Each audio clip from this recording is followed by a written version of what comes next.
Ľudia, je jedna nejaká divná budova. Sám neviem, čo to je.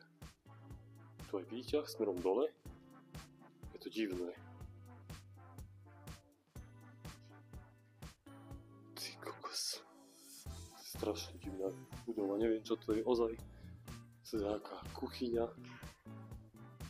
Tu je nejaká veľká jedáleň podľa všetkého. Alebo čo? Prášok na zemi. Nafetovať sa tu dá pekne. Je to tu celé také zvláštne, neviem sám, že na čo by to mohlo byť v tom prostredí sa to nachádza.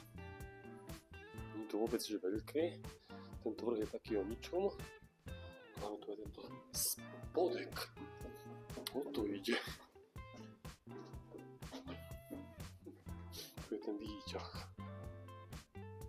Tu je absolútne nič.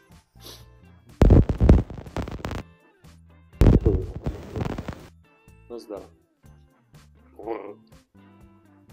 Samé elektrické veci, skrine. Velikánske. Hlavný dejon. Kokos, kde som to? No. Zas. Poď hovada veľký jeden. Druhý. Tu nejako niečo.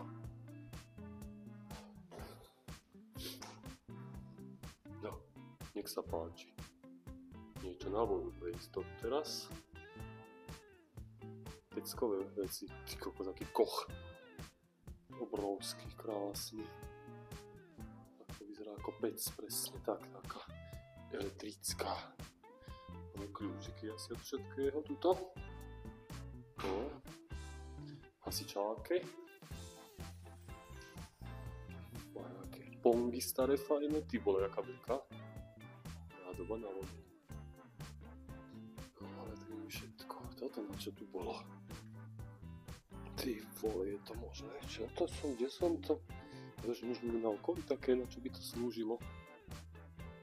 Obrovské zásobníky na vodu. Ale fakt, že obrovské. To je sila toto. Padám ja radšej stane to. Netuším, v čom sa to nachádzam.